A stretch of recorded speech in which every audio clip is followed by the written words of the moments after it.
Buenos días a todos. Muchas gracias por haber venido y espero poder aportar un poquito y que podamos aprender todos de todos. Hoy, como bien ha dicho Carmen, voy a hablar sobre la aplicación de la musicoterapia en pacientes con déficit motor tras un daño cerebral en general. Antes que nada, me gustaría hablar y especificar qué es el sistema nervioso central. Como vamos a hablar del cerebro, me gustaría reforzar todo el funcionamiento cerebral para poder entender qué ocurre tras un daño cerebral y poder así poder intervenir en esa lesión. El sistema nervioso central es el encargado de mantener en comunicación cuerpo y cerebro. ¿Qué ocurre cuando surge una lesión? Que este medio de comunicación está afectado. Entonces, hay un lugar donde tenemos que intervenir para hacer la neurorehabilitación.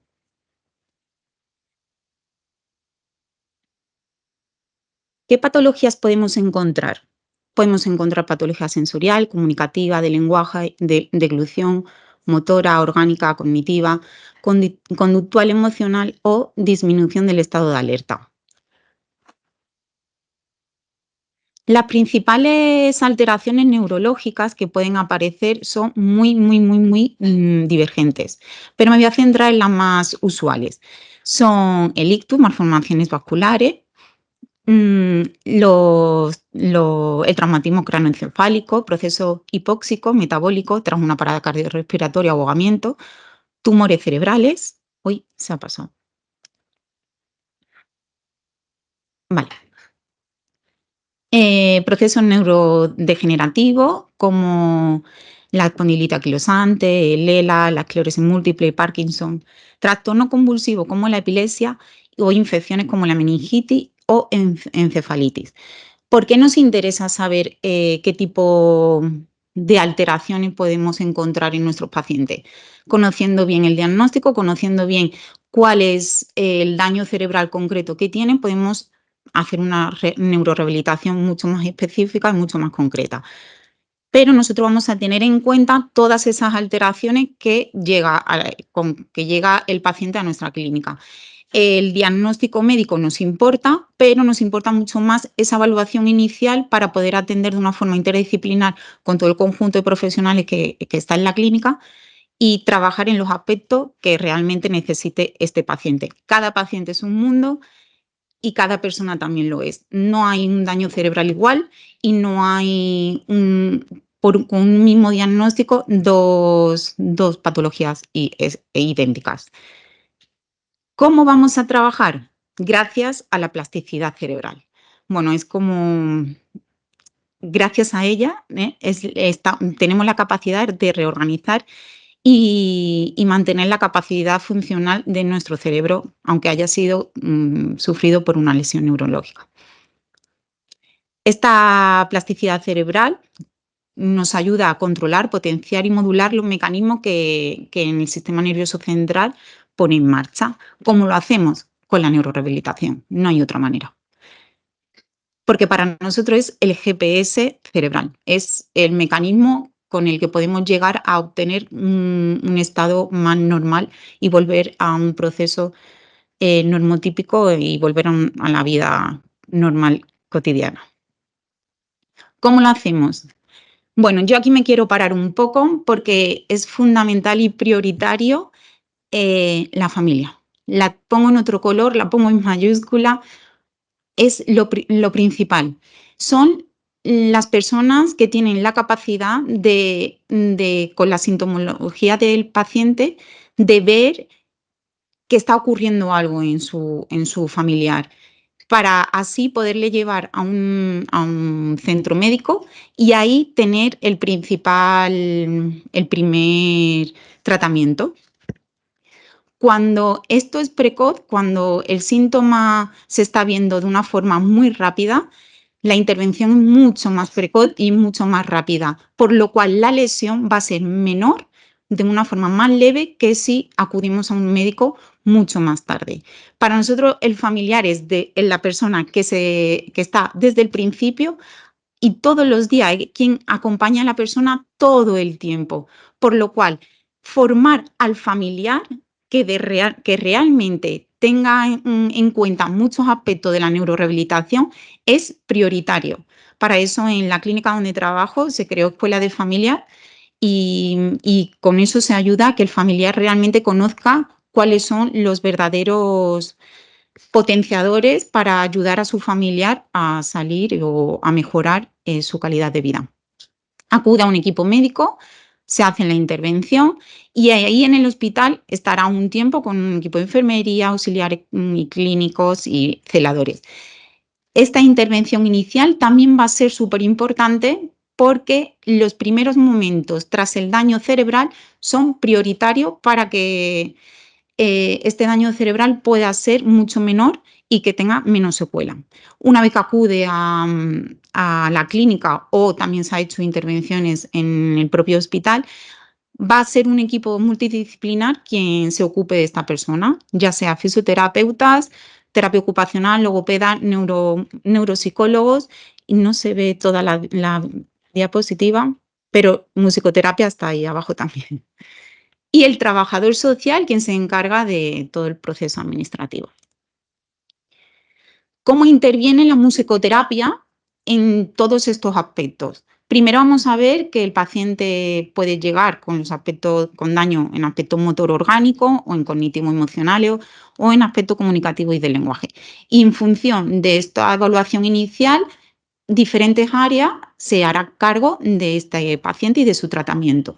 Pero si os dais cuenta, la terapia ocupacional y la musicoterapia está en medio porque involucramos a todos los aspectos de la persona. Podemos intervenir en cualquier de los aspectos de la persona y es fundamental porque la música llega a todos los aspectos de la persona. Gracias a Estela comunicó antes que es la única potenciadora que hace que el cerebro se active de una forma más completa, por lo cual tenemos esa capacidad.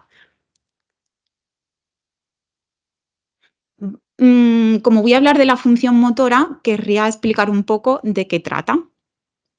Pues es la encargada de controlar y coordinar los movimientos voluntarios e involuntarios del cuerpo. Está formado por el sistema nervioso central, cerebro y médula espinal, y el sistema nervioso periférico, por lo cual todas las órdenes que van mandadas desde el cerebro hasta el sistema nervioso periférico. Cuando hay un daño, ya sea en cerebro, en médula espinal o en alguno de estos canales comunicativos, entonces cuando realmente esa lesión neuronal no tiene la facilidad de que la función motora y otras funciones sea activa y cualificada.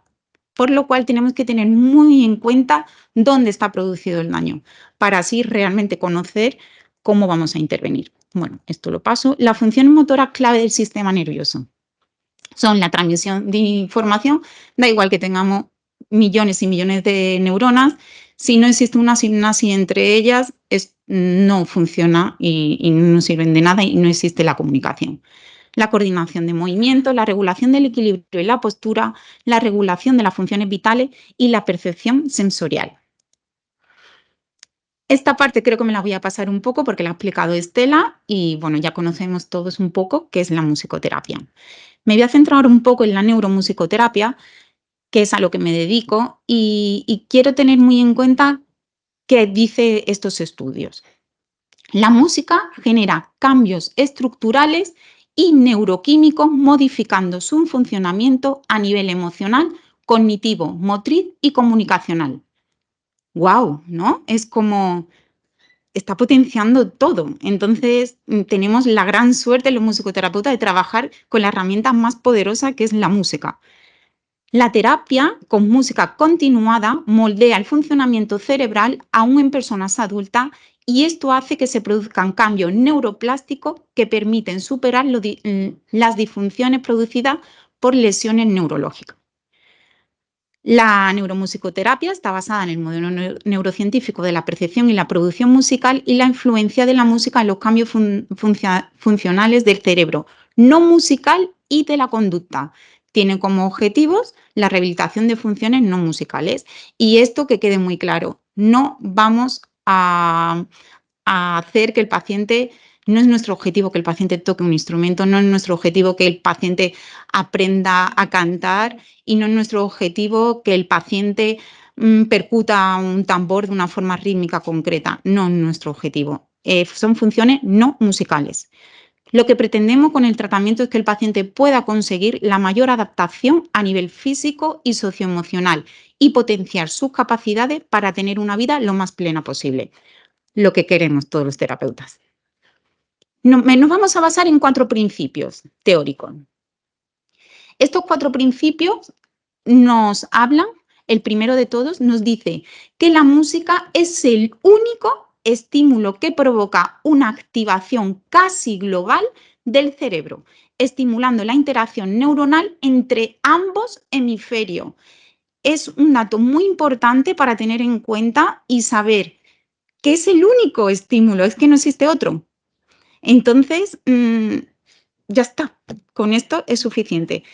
Estas estructuras incluyen la corteza sensorial auditiva, el sistema límbico, la corteza prefrontal, lóbulos temporales, áreas de Broca y Wernicke, corteza motora y cerebelo, entre otras. Ahora vamos a hacer una prueba, vamos a hacer un ejercicio. Así nuestro estado de alerta también sube un poco. Vale, que está bajito. Vale, perfecto. Gracias, Marta. Vamos a, bueno, primero, antes que nada, ya habéis oído un poco y seguro que alguien ya sabe hasta lo que es. La única consigna que voy a dar es, por favor, escucha atenta. No te quieres enterar que te quiero de verdad. No te quieres enterar. No te quieres enterar.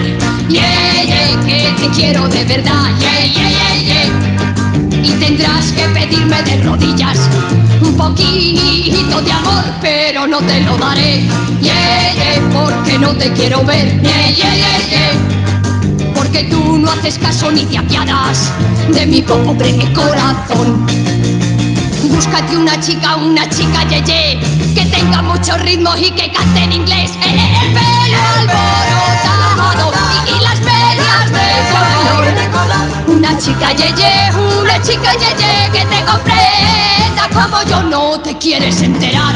Yeah, yeah, que te quiero de verdad. Yeah, yeah, yeah, yeah. Y vendrás a pedirme y a rogarme. Y vendrás como siempre a suplicarme que sea tu chica, yeah, yeah. Que sea tu chica, yeah, yeah. Que sea tu chica, yeah, yeah. Que sea tu chica, yeah, yeah.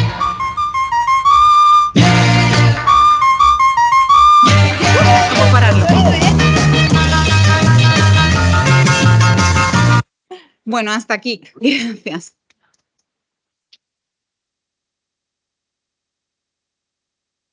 Os preguntaréis por qué nos ha puesto la chica Yeye de Concha Velasco, ¿no? Seguro que en muchos de vosotros habrá ocurrido que ha llegado una información a vuestro oído y de repente el lenguaje se ha producido porque conocíais la canción, ¿no? Si conocéis la canción, la cantáis, la tarareáis, incluso la meditáis de forma interna, aunque no la hagáis de forma exterior. También ha llegado una información motora y os ha hecho que he visto a varios moviéndose, bailando y marcando ese ritmo, ¿no? También algunos de vosotros habéis tenido una emoción relacionada con la canción, incluso un recuerdo de un momento determinado donde escuchasteis esta canción. Incluso os ha venido a la cabeza una persona que os recuerde esta canción y el vínculo que tengáis con esta persona. Solo por escuchar una canción hemos activado muchas áreas cerebrales y demuestra que solo por escuchar esto ya la activación ocurre. ¿Qué ocurre cuando realmente la persona tiene un daño cerebral? No va a reaccionar de una forma idéntica a una persona que no tenga una lesión cerebral. Y esto es lo que quiero que quede claro. No por oír una canción vamos a reconstruir nuestro cerebro dañado. No por escuchar no quería decirlo, pero el Baby Mozart, vamos a activar un montón de neuronas y vamos a recopilar todo lo que tenemos dañado en nuestro cerebro. No ocurre así. Necesitamos una estructura, necesitamos un procesamiento, necesitamos un musicoterapeuta cualificado,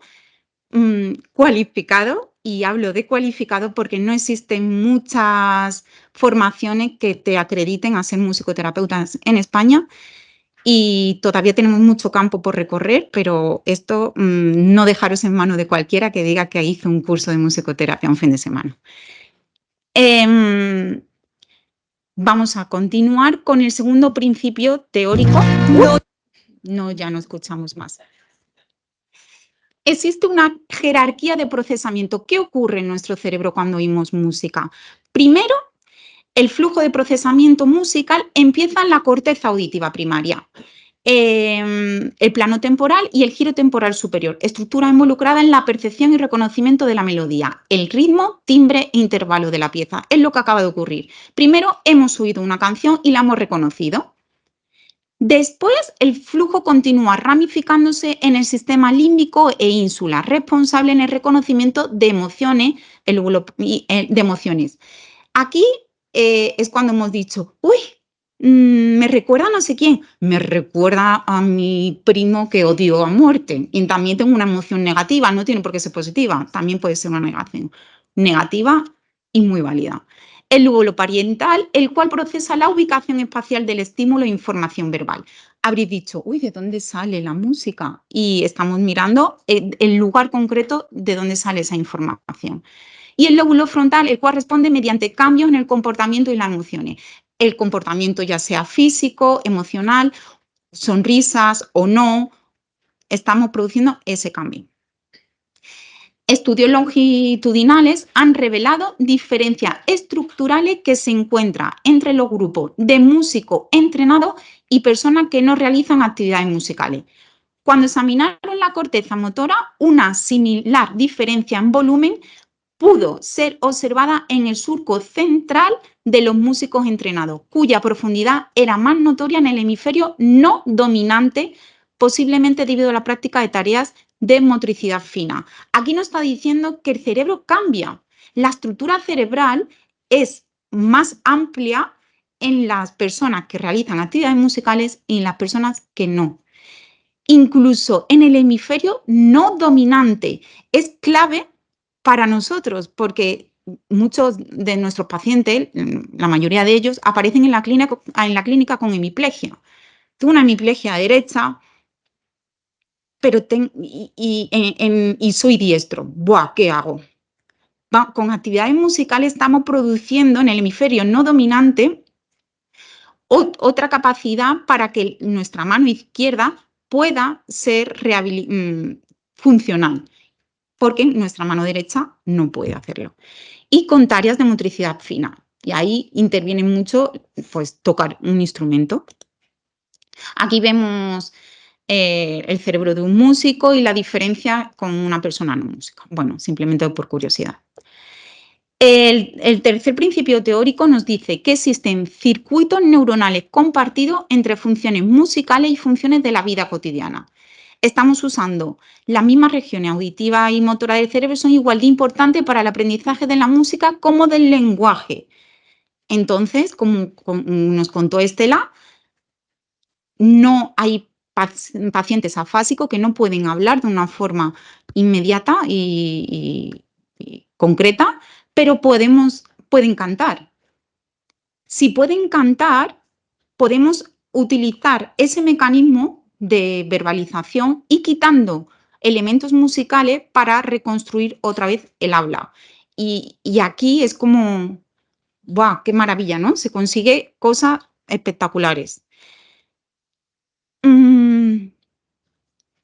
Pero hay una diferencia. Cuando cantamos, estamos involucrando adicionalmente ciertas áreas homólogas del hemisferio derecho, que se cree que son responsables del componente melódico, por lo cual estamos activando mucho más área cerebral cuando cantamos que cuando hablamos. Incluso por medio de resonancia magnética funcional, se observaron que el putamen respondía de manera única a diferentes secuencias rítmicas. Esto nos indica que por medio de la música podemos acceder a funciones no musicales que han sido afectadas por una lesión o accidente cerebral.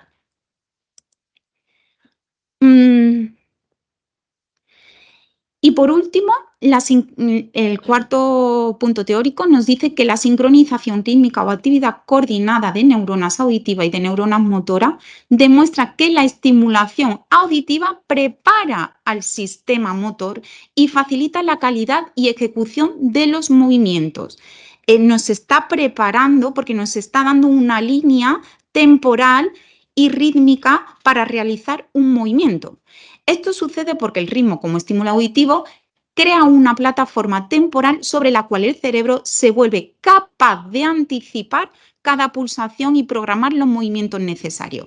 Esto indica que el cerebro tiene un mecanismo feed-forward o de respuesta anticipada. En pacientes con Parkinson y con otros tipos de lesiones cerebrales, este principio es aplicado en forma de ejercicio rítmico tanto para la rehabilitación de las extremidades como para la rehabilitación del lenguaje. Os voy a poner un ejemplo para que lo entendamos todos.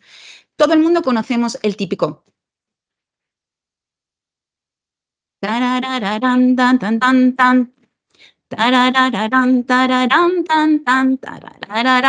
¿No? Es una estructura rítmica que tenemos, que estamos produciendo. Pam, pam, pam, pam, pam, pam. Yo tengo a un paciente que lo que necesito es que haga una extensión de brazo y tengo un grupo rítmico concreto que me está dando un estímulo y me está haciendo una anticipación para que ese movimiento sea ejecutado. ¿Cómo lo hago? Si yo tengo un paciente que lo que puede alargar el brazo es solo hasta aquí, voy a poner un instrumento hasta aquí, voy a poner una pandereta, por ejemplo. No le voy a pedir más de lo que pueda darme, porque viene la frustración y viene un montón de componentes emocionales que no es cuestión de hacerle que haga cosas que no puede. Podemos marcar el ritmo nosotros y que haga.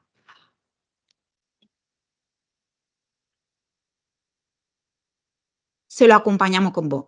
Na, na, na, na. Y esperamos que dé la respuesta. Cuando este alcance ha sido superado, el instrumento va a ser espaciado del lugar para que el brazo cada vez vaya lo más lejos posible. Incluso vamos a cambiarlo del lugar del centro medio de nuestro cuerpo al lado izquierdo para que tenga que atravesar su centro corporal medio.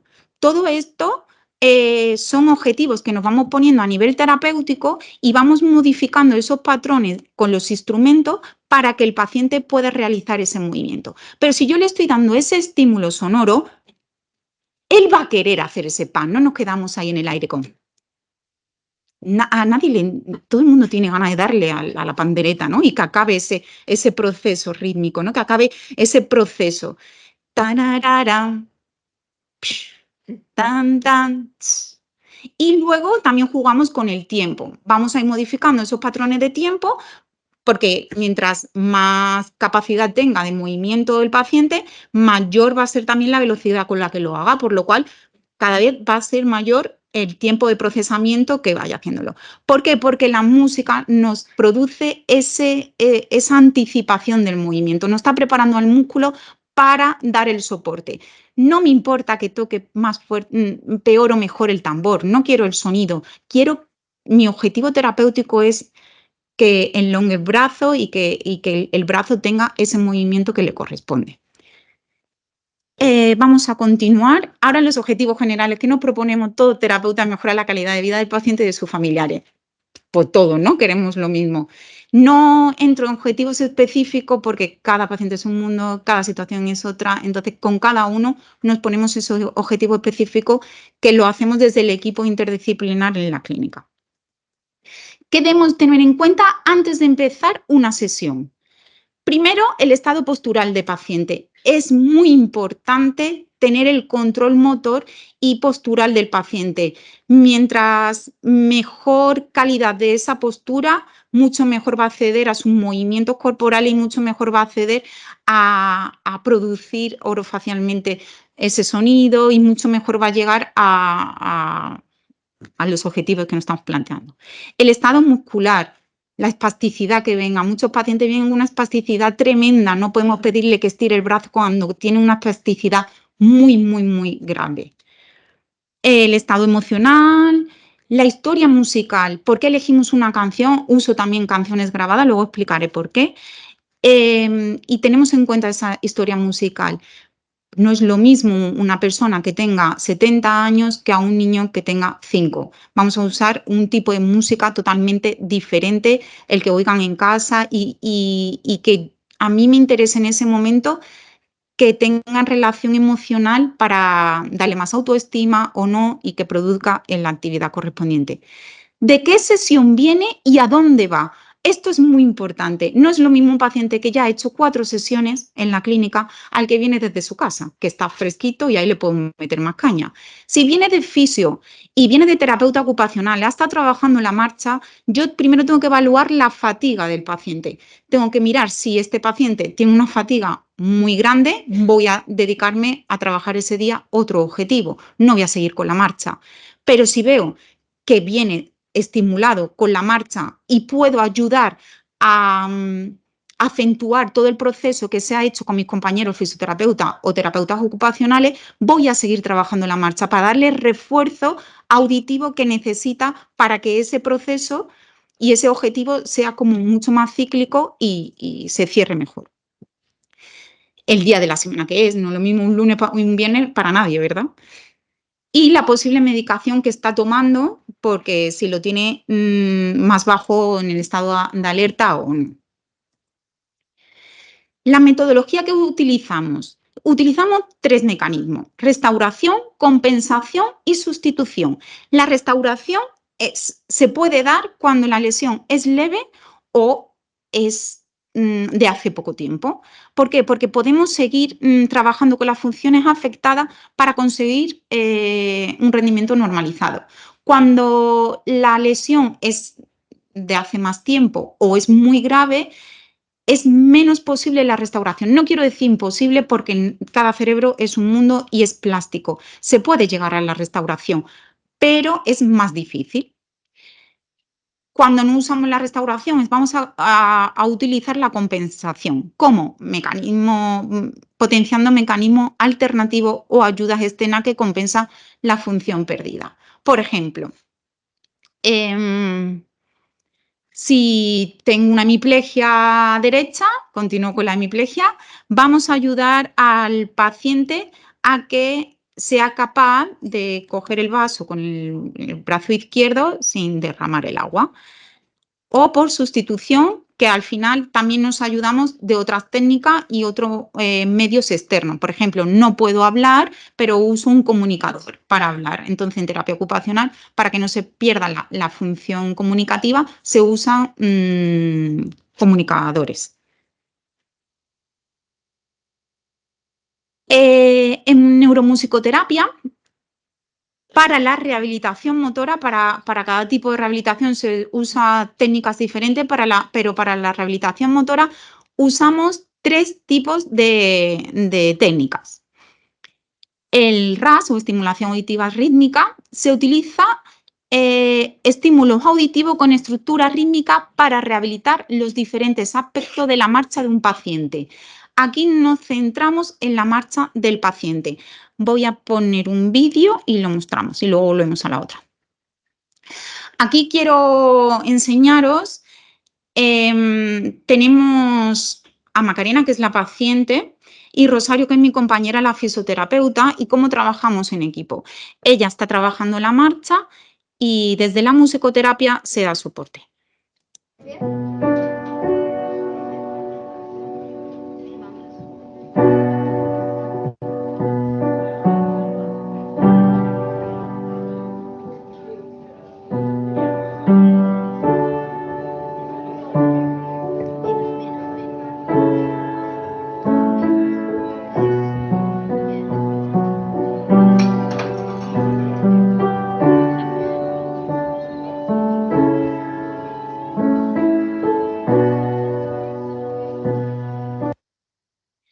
Vale, quiero que tengáis en cuenta que, de hecho, al principio Macarena tiene una inestabilidad y poco equilibrio, por lo cual poca coordinación entre ambos lados de su cuerpo, por lo cual primero es levantarse. La bipedestación es muy difícil para ella, la ha ido trabajando y ya lo consigue, pero es muy complicado. Le vamos a dar un soporte de elevación simplemente a nivel sonoro. Al principio, como comprobáis, su marcha no es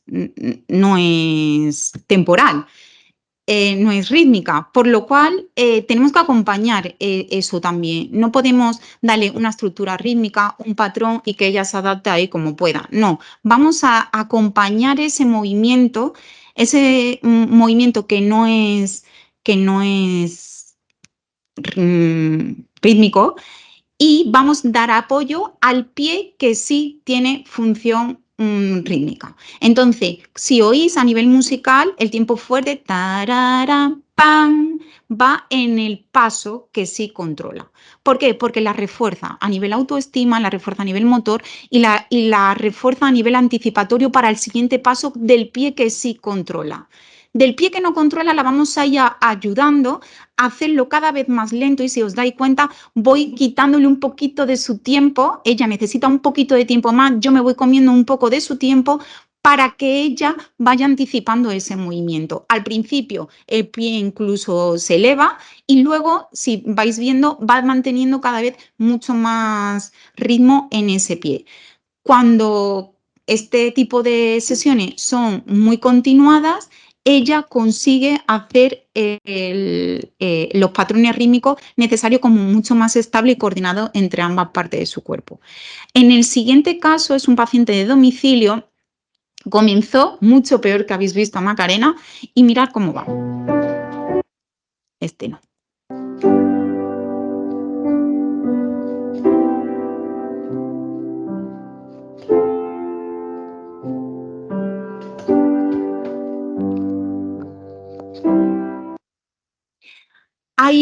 Hay un acompañamiento todavía en el pie afecto, taram, pam, y el pie no afecto sí que lleva ese pulso inicial. Tan, tara, pam, tara, pam. Pero si tenemos en cuenta, son ya estables.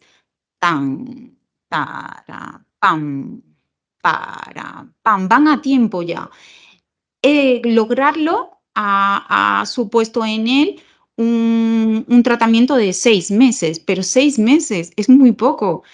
Pensamos que es mucho, 6 meses, pero aseguro que la neurorehabilitación 6 meses no es nada, nada.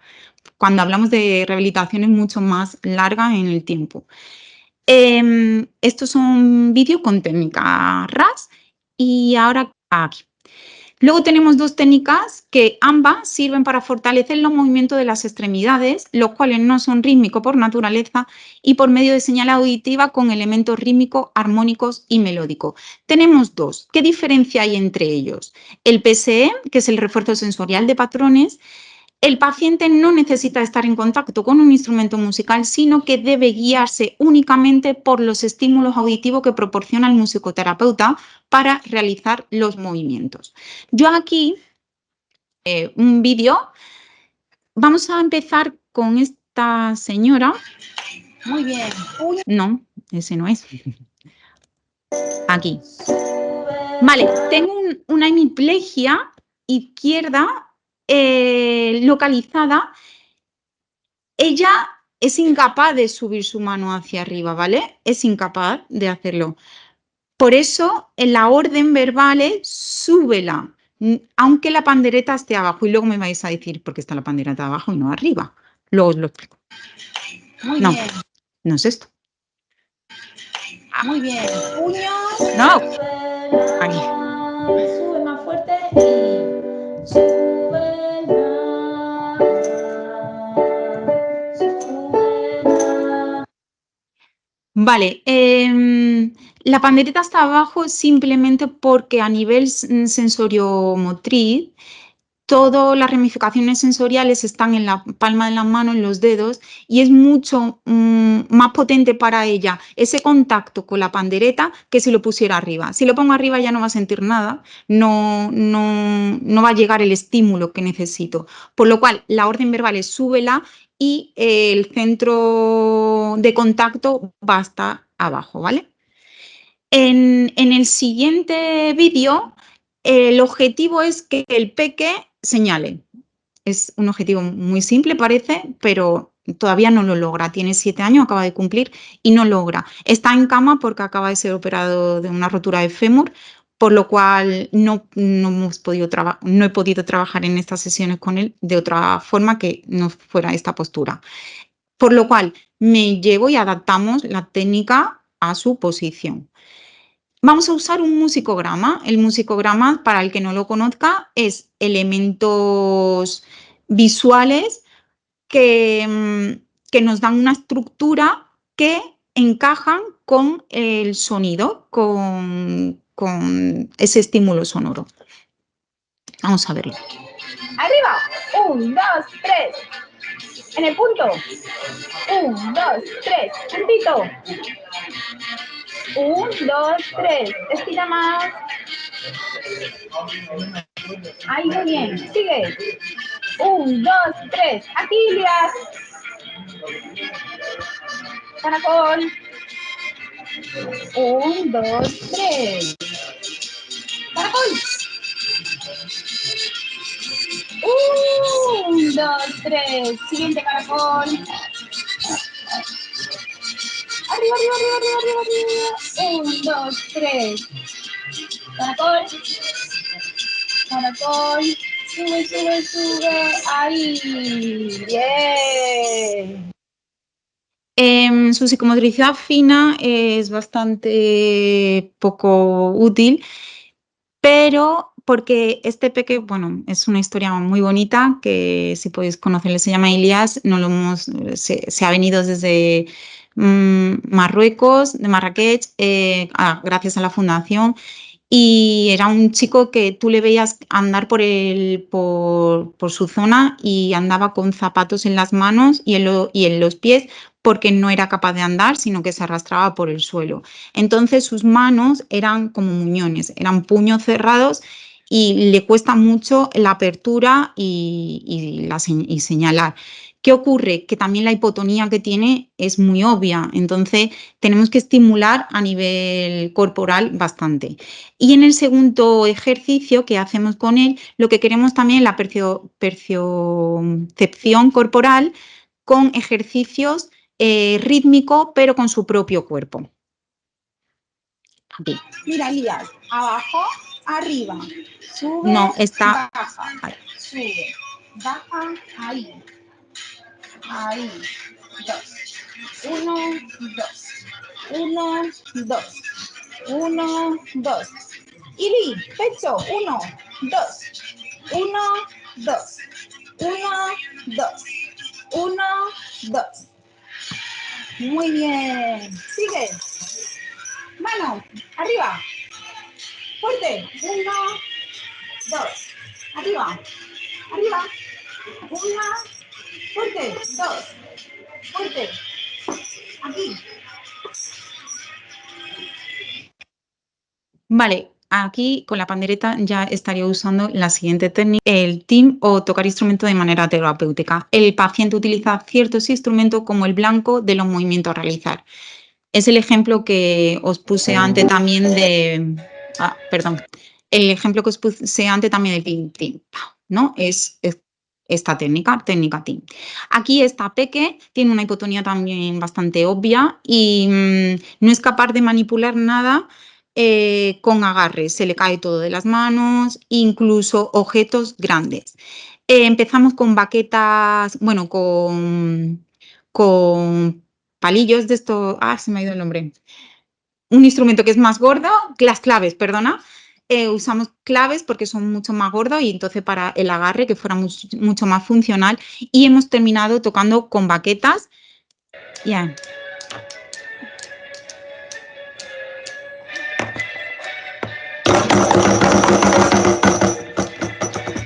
se le cae, ¿no? Llega a caérsela porque el ritmo es muy rápido y se le cae, pero consigue hacerlo. Entonces, es genial esta peque, además tiene un ritmo brutal. Con esta técnica también podemos trabajar la premarcha. No solo es la marcha con el paciente de pie, sino que también que tenemos que hacer el impulso del movimiento de la pierna hacia adelante, hacia atrás y arriba abajo. También se puede trabajar de forma sentada. No sé si se ve bien el vídeo. Creo que no se ve.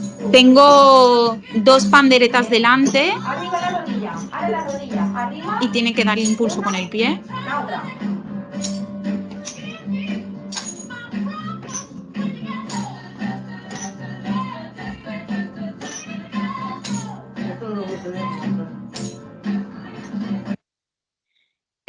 Cuando tengo ayuda, soy yo quien toca, evidentemente es mucho mejor. Voy acompasando esos movimientos, lo que vaya necesitando y voy cambiando la velocidad. Cuando estoy sola, pues no es posible. Pero como tenemos muchos alumnos de práctica siempre, pues casi siempre tengo ayuda. Para trabajar estoy muy espesa hoy, ¿vale? Psicomotricidad fina, utilizo el piano, para mí es mi instrumento, es el que yo he estudiado y además es maravilloso porque encima tiene contrapeso las teclas, tiene peso. Entonces, estamos trabajando a nivel muscular cada dedo de forma individual. Y además, si lo hacemos con manos a la vez y de forma coordinada, estamos trabajando muchísimas cosas. Aquí os pongo a esta paciente.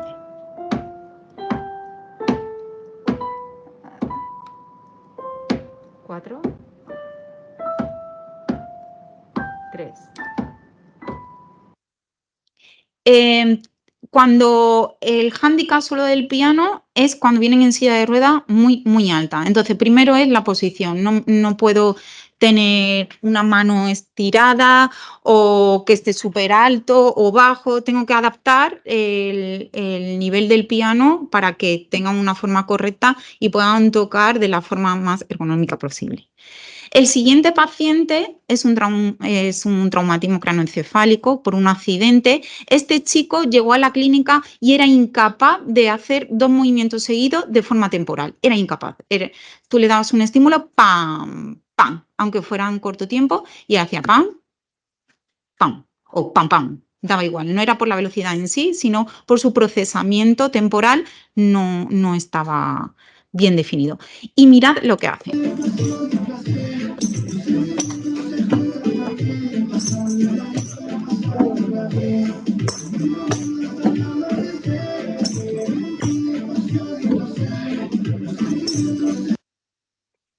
¿Por qué esta canción, diréis, no? Porque es un grupo musical de su hermano. Él, en el accidente, muere su hermano y él queda en coma mucho tiempo. De hecho, lo querían desconectar, estaba en ese momento en Miami, nos lo traímos hasta España, conseguimos que se vinieran porque allí lo querían desconectar y bueno, y al final conseguimos que no. Lo trajeron y ese día era el cumpleaños. Por lo cual él estaba a nivel emocional muy contento, muy feliz porque era su cumple, pero además muy afectado porque su hermano ya no estaba, porque eran gemelos. Entonces, claro, era el cumpleaños de ambos, por lo cual la historia es bastante chunga. Y él me pidió poner esa canción. Evidentemente vamos a poner la canción de tu hermano, por supuesto que sí, se la dedicamos a él. Y lo hizo con tanta pasión que también la elección de la música interviene mucho en los procesos terapéuticos, ¿no? Qué pasión tenía, ¿no? Se le cambia la cara cada vez que lo escucha, porque bueno, hay agentes familiares que no quieren a lo mejor que le recordamos tanto o qué tal, pero él quiere, él le encanta recordar a su hermano y es feliz haciéndolo, ¿no? Y ese día era de los 2, entonces lo hicimos con la música de su hermano. Pues nada, aquí os dejo un poco de referencia bibliográfica y sobre todo daros las gracias por vuestra atención y espero que os haya resultado un poco interesante y cualquier cosa, aquí estoy. Gracias.